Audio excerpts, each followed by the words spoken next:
ધોરણ 10 અને 12ની પરીક્ષા પૂર્ણ થતાં 10મા ધોરણના રિઝલ્ટમાં અંકિશાબેન તેઓ એસબી સોલંકી નંસાડી સ્કૂલમાં ભણી રહ્યા છે. એમને પરીક્ષા આપી, પરંતુ પરીક્ષા આપવા જતી વખતે એ બીજા નંબર પર બેસી ગયા અને એ રોલ નંબર એમણે એ લખી નાખ્યો જ્યાં ગેરહાજર સ્ટુડન્ટ્સ હતો અને આખી પરીક્ષા એમણે આપી દીધી.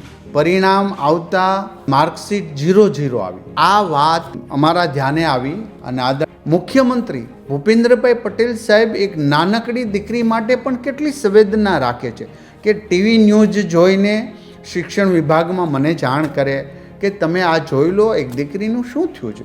સાહેબ, આ મુખ્યમંત્રી આપણા છે, આપણી આ સરકાર છે. એ મારા અધિકારી મિત્ર સાથે પણ વાતચીત કરી, તપાસ કર્યો તો તપાસમાં દીકરીએ ખરેખર પરીક્ષા આપી હતી, પરંતુ બીજાના નંબર લખવાથી જે એબસેન્ટ સ્ટુડન્ટ્સ હતો એમના નંબર લખવાથી 0 એમના માર્ક આવ્યા. અમે આ બધો સુધારો અમારા અધિકારીની જાગૃતતાથી કર્યો. એ સુપરવાઇઝર તરીકે કામ કરતા અમારા જ કર્મચારીની પણ ગલતી છે અને એમને પણ શોકોઝની નોટિસ ફટકારવામાં આવી છે.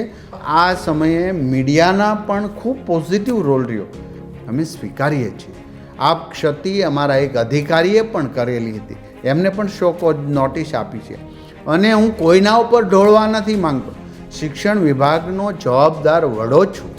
આ જવાબદારી મારી છે, ક્ષતિ પણ છે એ પણ અમારી છે અને સ્વીકારી એમને પાસનું સર્ટિફિકેટ આજે દીકરીને મેં આપી દીધું છે અને આવનારા સમયમાં આવી ક્ષતિ ન થાય જાગૃતતા પણ કરીશું. જે ભૂલ કરી છે એમને શોકોઝની નોટિસ આપીશું કે અંત્યોદય સુધી નાનામાં નાના દીકરા દીકરી કે અન્ય લોકો માટે જાગૃત છે.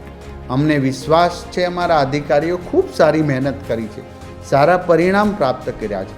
કોઈ ક્ષેત્રે બીજી કોઈ પ્રોબ્લેમ આવ્યો નથી, સારા રિઝલ્ટ આવ્યા.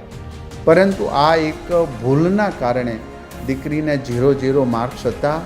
એમને પરીક્ષા આપી છે, એમને મહેનત કરી છે, એમને પાસનું સર્ટિફિકેટ આપવામાં આવ્યું છે. અત્યારે જ અમારા અધિકારી દ્વારા એમનું સન્માન પણ કરવામાં આવ્યું છે અને આ દીકરી હવે 11મામાં ભણશે. હું શુભેચ્છા આપું છું, એમના પિતાશ્રીને પણ શુભેચ્છા આપું છું. દીકરી પાસ થઈ ગઈ, બસ હસતો ખીલતો ચહેરો રહે.